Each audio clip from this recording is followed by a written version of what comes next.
sea de gran bendición para todas ustedes.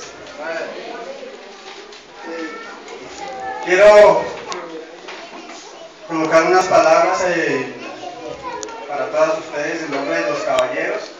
Quiero decirles que para nosotros los caballeros es motivo de alegría y gran bendición festejar a cada una de las madres en este día, ya que ustedes son parte fundamental para nosotros en el hogar, la iglesia y el propósito de Dios en esta tierra.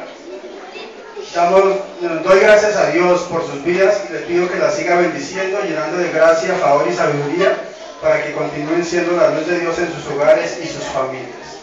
Y quiero dejarles una cita bíblica del libro de Proverbios que dice que la mujer teme a Dios, la mujer que teme a Dios, esta será alabada.